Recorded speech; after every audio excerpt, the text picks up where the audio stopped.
కొన్ని ప్రశ్నలు ఏదలుచుకున్నాను. దాంట్లో భాగంగా మీరు మొదట పిసిసి కావాలని కోరుకున్నది కొండా సురేఖ, కొండా మురళీధరరావు గారు.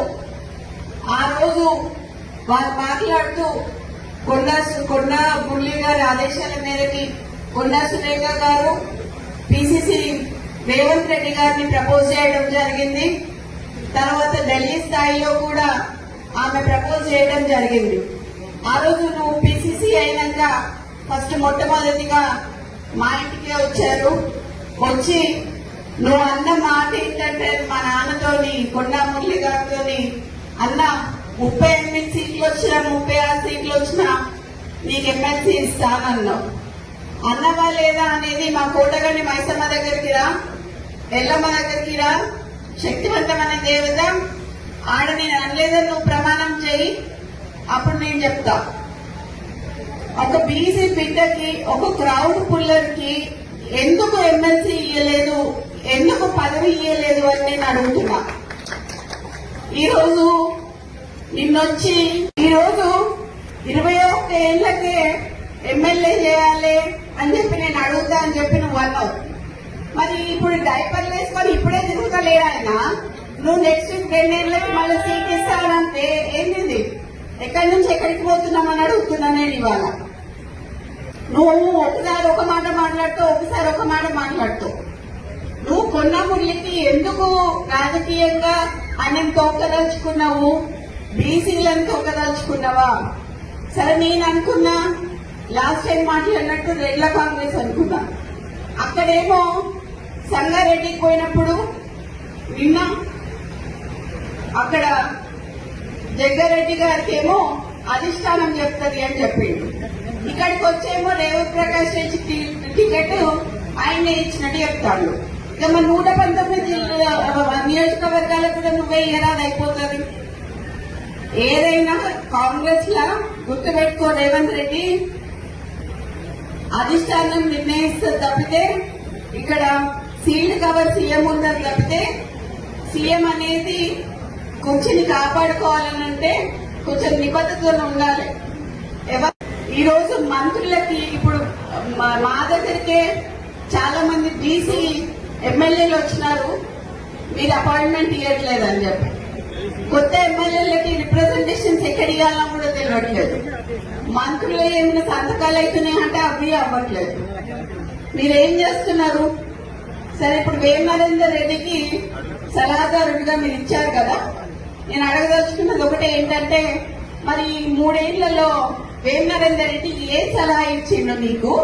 నువ్వు ఏం సలహా పాటించి ఏం చేసినావు ప్రజలకు చెప్పాలి. నువ్వు ఆయన ఇచ్చిన సలహా ఏంటిది?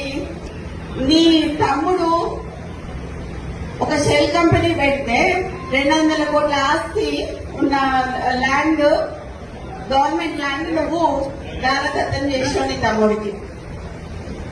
ఇట్లా నీ తమ్ముళ్ళు నువ్వు రాష్ట్రం మీద పడి తింటాం తప్పితే ఇంకేం చేయలేదు. అట్లాంటిది నా ఇలాకాకు వచ్చి, కొండా ఇలాకాకు వచ్చి రేవంత్ ప్రకాష్ రెడ్డిని మళ్ళీ గెలిపించమని చెప్పడంలో మీ ఆంతర్యం ఏంటిది అని అడుగుతున్నా నేను ఇవాళ. ఎందుకు మాతో పెట్టుకుంటున్నావు? ఎందుకు మమ్మల్ని ఇట్లా చేస్తున్నావు?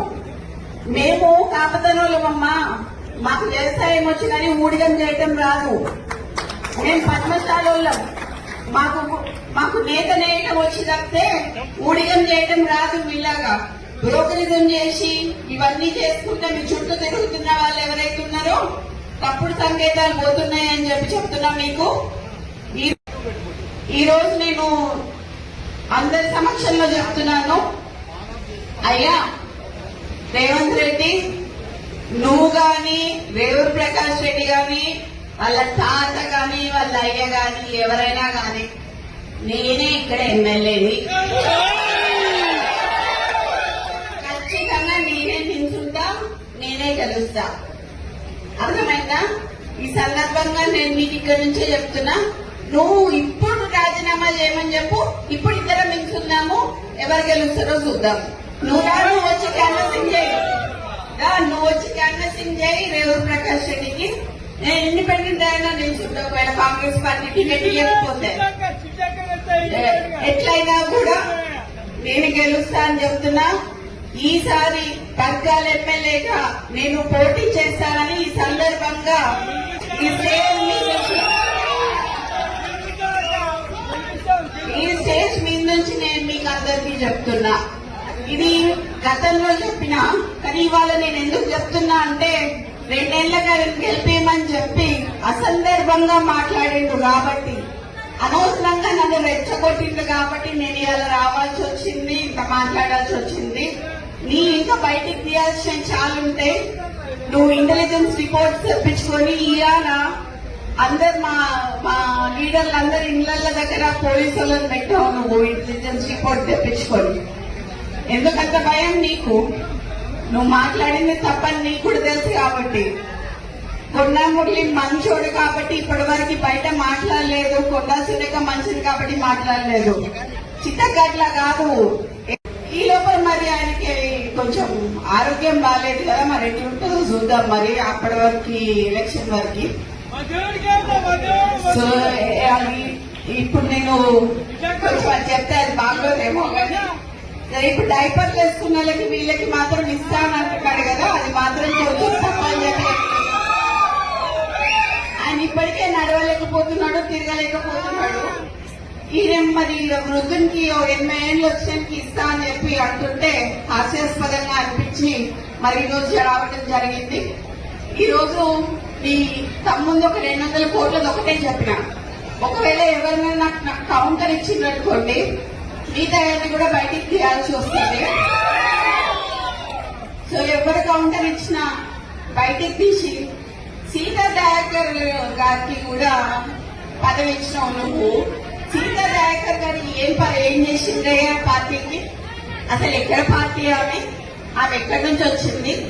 ఆమెకు చైర్మన్ పోస్ట్ ఇచ్చినావు నువ్వు. కొండాములకి ఎందుకు ఇయ్యలేదు అని అడుగుతాను నేను. మీరందరూ అడగాలి. నేను చెప్పాలనుకున్నా చెప్పిన దీనికి కౌంటర్ ఇస్తే మాత్రం నేను ప్రెస్ క్లబ్ లో కూర్చొని ప్రెస్ నోట్ రిలీజ్ చేసి మొత్తం ఉన్నాయన్ని బయట పెట్టాల్సి వస్తుంది. సో అందుకని చెప్పి ఇక్కడతో ముగిస్తూ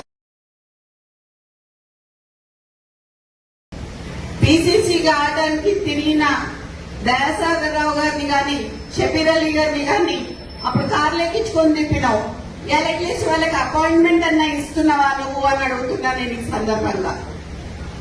ఈ సందర్భంగా నేను గుర్తు చేయాల్సింది ఏంటంటే, నిన్ను కూడా కొడంగల్లో ఒకసారి ప్రజలు ఓడగొట్టిండ్రు. అట్లాంటిది నేను 10 ఏళ్ళు ముఖ్యమంత్రి ఉంటా అని చెప్పుకున్నావు. రాజశేఖర్ రెడ్డి గారు లాంటి వాళ్ళు కూడా చెప్పుకోలేదు అట్లా. నీకు కాంగ్రెస్ సంస్కృతి అనేది ఇంకా ఎక్కలేదు అని చెప్పి నీకు చెప్తున్నా. ఇది అచ్చ కాంగ్రెస్ వర్సెస్ పచ్చ కాంగ్రెస్ అయింది. ఇక్కడ మొత్తం పచ్చ కాంగ్రెస్ మాత్రమే నడుస్తున్నది. ఇక్కడ అచ్చ కాంగ్రెస్ ఏది నడవట్లేదు. కాంగ్రెస్ సభ్యులు ఎవరూ ఆనందంగా లేరు. దాంట్లో ఉత్తమ్ కుమార్ రెడ్డి అంకుల్, మేము యాక్చువల్లీ అసలు ఆయన పేరు చెప్పాల్సింది ఉంటే మాకు చేసిన సహాయానికి, కానీ సరే ఇది చేస్తాడు అని చెప్పి నా పేరు చెప్పడం జరిగింది. కానీ ఈ రోజు మురళీ గారిని మోసం చేయడం అనేది అది చాలా తప్పు కింద నేను భావిస్తున్నాను.